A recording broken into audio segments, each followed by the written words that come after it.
Good morning students. आप सभी को हमारा जो लेसन है क्लाइमेट, ठीक है, यानी जलवायु, उसका जो आखिरी पैराग्राफ है और जो लास्ट पार्ट अपना monsoon as a unifying bond, यानी मानसून जो है वो एक यूनिफाइंग बॉन्ड कैसे बनता है, एकता का परिचायक कैसे बनता है, ठीक है, वो हम आज इस लेसन में पढ़ेंगे।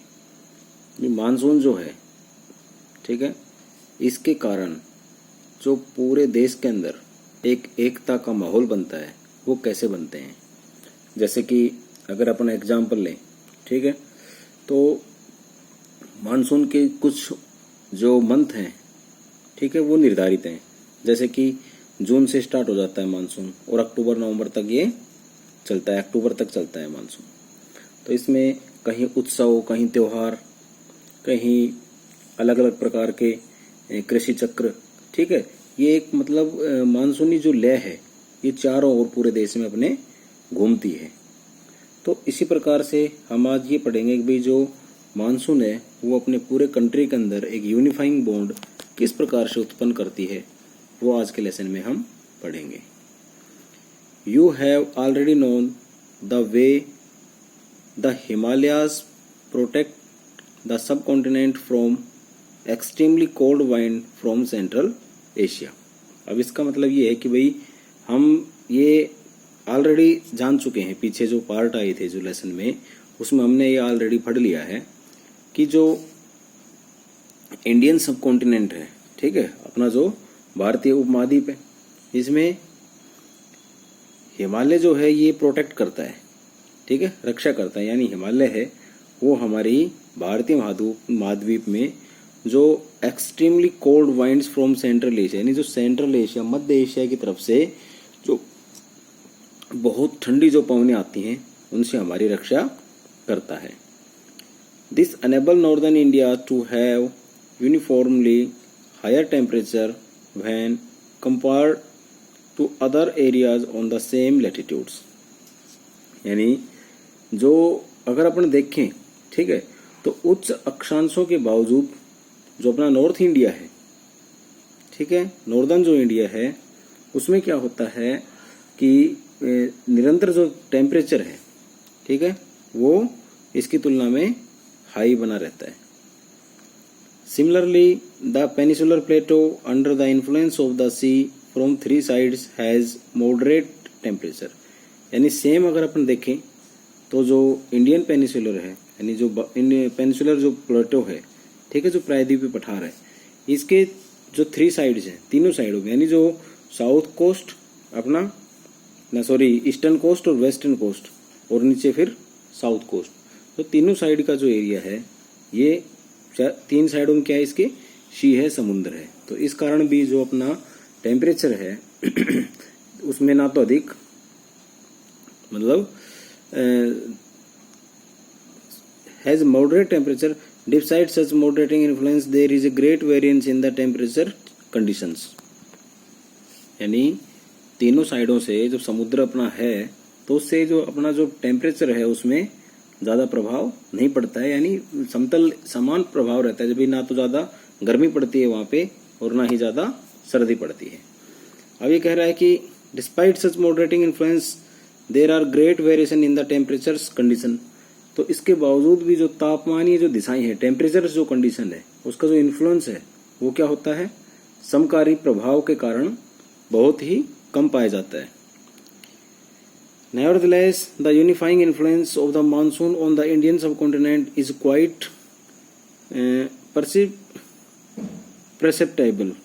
ठीक है, इसका मतलब यही है कि भाई जो मानसून है, ठीक है, उसमें इसका जो एकता का जो प्रभाव है वो बहुत स्पष्ट दिखाई देता है। यूनिफाइंग इन्फ्लुएंस उसमें, यानी एकता का प्रभाव वहां पे दिखाई देता है।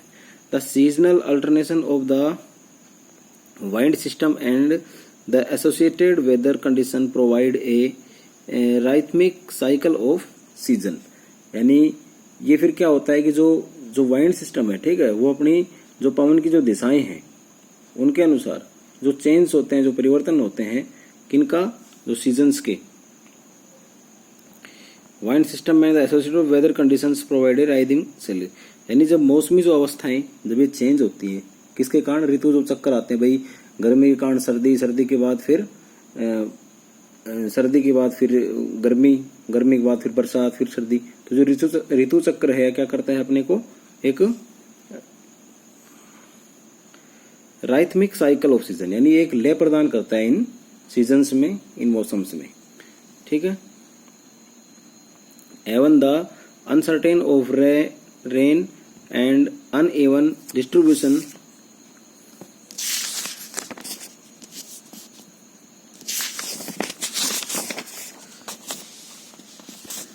Are very much typical of the monsoon. यानी इससे क्या होता है कि अगर अपन देखें जो रेन है वो अनडेफिनेट होती है, यानी जो वर्षा है वो अनिश्चित होती है, और उसका जो वितरण है, ठीक है, मानसून के अंदर, वो इसका एक स्पेशल लक्षण है, विशिष्ट इसका लक्षण है।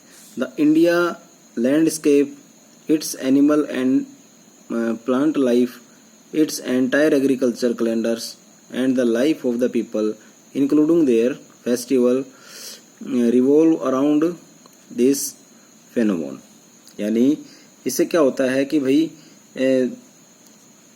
अपना जो संपूर्ण भारतीय जो है लैंडस्केप है, जो पूरा भारतीय जो भूदृश्य है, इसके जीव, वनस्पति, कृषि चक्र, मानव जीवन, ठीक है, त्योहार, उत्सव, सभी मानसूनी लय के चारों ओर ये घूम रहे हैं। यानी एनिमल, पशु, प्लांट्स लाइफ, यानी पशु पौधों, वनस्पति का जीवन, एंटायर एग्रीकल्चर, सभी कृषियां, ठीक है, calendars, and all life of the people, लोगों का जो जीवन है, इंक्लूडिंग देयर फेस्टिवल्स, और उनके त्योहार, रिवॉल्व अराउंड द फेनोमेनन, यानी वो पूरी तरह से वो घूम रहे हैं। अब है द ईयर आफ्टर ईयर, यानी साल दर साल, people of India from the north to south, यानी उत्तर से लेकर दक्षिण तक जो भारत के लोग हैं, फ्रॉम ईस्ट टू वेस्ट, और पूर्व से लेकर पश्चिम तक, यह eagerly awaited the arrival of the monsoon, यानी सभी लोग मानसून आने का क्या करते हैं? इंतजार करते हैं बेसब्री से। These monsoon winds bind the whole country by providing water to set the agriculture activities in motions. यानी इसके बाद क्या है कि भाई जो मानसूनी पवन है, ठीक है, ये हमें क्या देती है? पानी प्रदान करती है, बारिश आती है इनसे, और जो कृषि की जो प्रक्रिया है, जो एग्रीकल्चर जो एक्टिविटीज है, वो क्या हो जाती है? बढ़ जाती है एकदम, और उनमें तेजी आती है। और ये फिर क्या करती है? जो अपना पूरा जो कंट्री है, ठीक है, इसको एकता के सूत्र में बांधती है। The rivers valley which carry this water also unite as a single river valley unit, यानी जो ये जो नदी घाटियां हैं, ठीक है, नदियों के द्वारा भी पानी आता है हमारा, और नदियों की घाटियों को भी इनको एक इकाई का नाम दिया जाता है। तो इस प्रकार से मतलब जो मानसून है, ठीक है, वो यूनिफाइंग बॉन्ड हमारे पूरे देश के लिए बन जाता है कि सभी जो भारतवासी हैं, हमारे देश के लोग हैं, वो year two year the year, यानी साल दर साल, नॉर्थ टू साउथ, उत्तर से दक्षिण, और ईस्ट टू वेस्ट, पूर्व से पश्चिम तक, पूरे बेसब्री से इस मानसून का इंतजार करते हैं, जिससे हमें ये लगता है कि भाई मानसून वास्तव में हमें पूरे देश को एक एकता के सूत्र में बांध देता है। तो ये आज हमने पढ़ा है monsoon as a unifying bond. तो इसमें आज हमारा ये लेसन समाप्त होता है। इसमें से मैं आपको कुछ क्वेश्चन दे रहा हूँ, उसके बाद इसके जो आगे के प्रश्न उत्तर हैं वो मैं आपको दूंगा, उनको आप अपनी फेयर नोटबुक में करना है आपको।